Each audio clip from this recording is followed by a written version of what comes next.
Picture the dream, the successful artist in a sun-drenched studio, lost in their work, the travel blogger, laptop open on a balcony overlooking a turquoise sea, getting paid to explore, the nonprofit founder, changing the world one small victory at a time. This is the image we're sold, the ultimate prize for following the most sacred piece of career advice in the modern world. Follow your passion. It's whispered by guidance counselors, shouted from graduation podiums, and printed in every self-help book on the shelf. It has become the North Star for a generation drifting in a sea of uncertainty. But what if this advice, this universally accepted wisdom, isn't just wrong? What if it's a trap?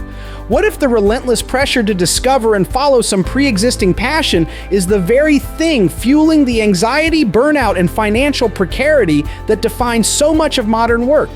The truth is, the passion hypothesis is a luxury belief, a form of privilege masquerading as wisdom built for a world that no longer exists. It assumes a safety net that most of us simply don't have. Today, we're tearing down that myth and replacing it with a new blueprint, a path that is more strategic, more realistic, and ultimately more fulfilling. If you're tired of chasing unicorns and ready for a real strategy, make sure you're subscribed because we're about to deconstruct the modern mind.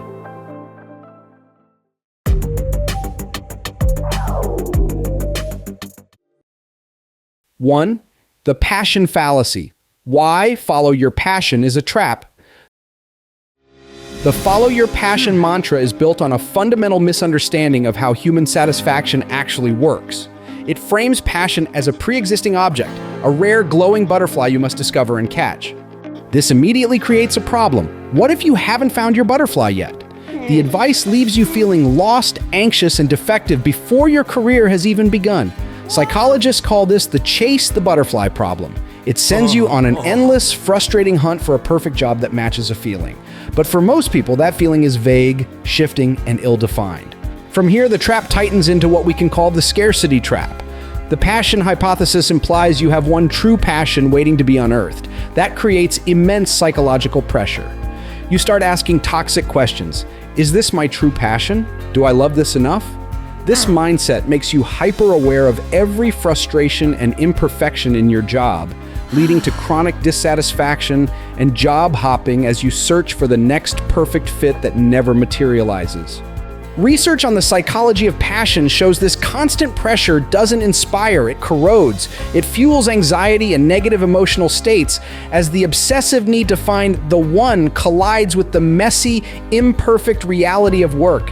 Then comes the brutal financial reality. The careers most often tied to passion, the arts, creative industries, and nonprofit work, are riddled with intense competition, low pay, and unstable employment.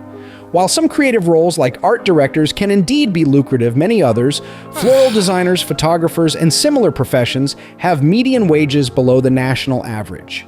These are often winner-take-all markets. A handful of superstars capture most of the income, while the majority struggle with instability, underemployment, and the constant grind of chasing the next gig.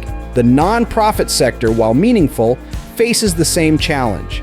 A significant share of workers live in households that cannot reliably afford basic necessities. For many, following their passion means living on a financial tightrope. But perhaps the most insidious trap is what can be called the passion kill. Turning a beloved hobby into a job under the relentless pressure of hustle culture is one of the quickest ways to destroy the very joy that fueled it. Once external motivators creep in, deadlines, client demands, the looming urgency of rent, the intrinsic pleasure evaporates. What was once play becomes performance. What was once a source of peace becomes a paycheck. This shift replaces curiosity and flow with anxiety and exhaustion, creating a direct path to burnout. The follow your passion hypothesis plants a psychological conflict that is almost guaranteed to fail because monetizing passion doesn't just drain energy, it often kills the very spark that made it meaningful in the first place. 2. The Craftsman Mindset, how to cultivate passion.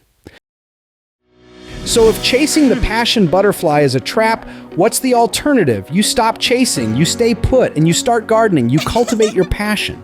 This is the core of the Craftsman Mindset, a philosophy championed by author and computer scientist Cal Newport. It flips the passion hypothesis on its head. Instead of asking what the world can offer you, The craftsman focuses relentlessly on what they can offer the world. The goal is not to find the perfect job, but to become so good at something valuable that you can shape the job you have into one you love. It's about building rare and valuable skills, what Newport calls career capital, and understanding that passion is not the starting point, but a side effect of mastery. This process is powered by a fundamental psychological need, competence. Self-determination theory, a cornerstone of modern psychology, identifies competence, the feeling that you are good at what you do, as an essential nutrient for human motivation and well-being. When you dedicate yourself to becoming excellent at a craft, you generate this feeling of competence. This sense of mastery is a powerful driver of job satisfaction, far more potent and sustainable than a fleeting interest. It's the deep, earned confidence that comes from knowing you can produce high-quality work, solve hard problems, and create real value. As your competence grows, you unlock one of the most profound human experiences, flow. Coined by psychologist Mihaly Csikszentmihalyi, flow is a state of optimal experience where you are so completely immersed in an activity that nothing else seems to matter. Time distorts, your sense of self dissolves, and the challenge of the task is perfectly matched with your skill level. This isn't just a feeling of being in the zone, it is the very essence of deep, enjoyable work. It is the psychological state that passion seekers are actually chasing. But here's the secret. Flow is not accessible to novices. It is a reward that can only be unlocked through a foundation of high competence. You cannot achieve a flow state in an activity where your skills are low and the challenge is high. That simply creates anxiety. By focusing on becoming a craftsman, you are systematically building the skills required to access this state of deep, intrinsic reward. And this is where the strategy pays off. Once you have built significant career capital by becoming exceptionally good at something the world values, you gain leverage. This leverage is the currency you use to purchase the ultimate prize in career satisfaction, autonomy. Autonomy is the second psychological need that the Craftsman Mindset fulfills. It is the feeling of control over your day, your projects, and your professional life. It's the freedom to shape your role, to pursue interesting projects, and to have a real impact. This is the trait that truly defines a dream job. The passion mindset tells you to demand these traits from day one. The craftsman mindset gives you a realistic blueprint for earning them. It's a more patient, more strategic, and far more effective path to building a career that is not only fulfilling but also resilient and secure. 3. Your blueprint for a purposeful career, the actionable steps. This philosophy isn't just a theory, it's a practical blueprint. It's a strategic 3-step process you can start applying today to build a career that is both purposeful and pragmatic. This is the anti-romantic guide to work, designed for a world that values results. Step 1, choose a valuable field. Instead of starting with the inward-looking question, what am I passionate about? Start with the outward-looking question, what does the world value? This requires a pragmatic assessment of the job market. Research fields that have clear growth potential, in-demand skills, and a viable economic future. This doesn't mean you have to choose something you hate. The goal is to find the intersection of 3 things. Something you have a genuine curiosity about, something you have an aptitude for, and something the market is willing to pay for. This pragmatic first step sets the foundation. You are choosing a fertile plot of land where your efforts are most likely to bear fruit rather than trying to grow an orchard in the desert. Step 2, engage in deliberate practice. Once you've chosen your field, working hard is not enough. To build competence rapidly, you must engage in what psychologist Anders Ericsson called deliberate practice. This is a specific methodical approach to skill acquisition. First, you break down the complex skills of your field into their smallest parts. Then you practice each component with intense, focused effort, consistently pushing yourself just beyond your current comfort zone. Most importantly, you must create tight, immediate feedback loops.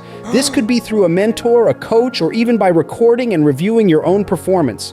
This cycle of focused practice, pushing boundaries, and receiving honest feedback is the fastest, most efficient engine for building mastery.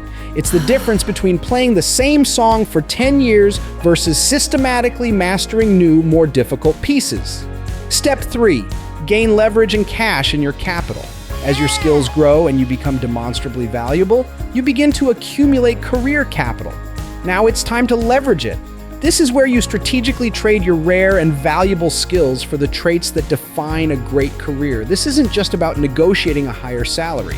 It's about negotiating for more autonomy, the ability to control your own schedule or work remotely. It's about negotiating for more impact, the opportunity to lead projects that you find meaningful and that align with your values. And it's about negotiating for more creativity, earning the trust and freedom to experiment and innovate in your role. This three-step process isn't linear, it's a reinforcing loop. More competence leads to more leverage, which gives you the autonomy to tackle more interesting challenges, which in turn builds even more competence. This is the compounding engine of a truly deep and satisfying career. Conclusion. The idea that you must first find your one true passion and then match it to a job is one of the most pervasive and damaging myths of our time. It's a passive approach that leaves your happiness to chance. The reality is that true sustainable passion isn't something you find, it's something you build. It's forged day by day through the deliberate, focused effort of becoming exceptionally good at something that matters. It grows from the soil of competence and blossoms in the light of autonomy.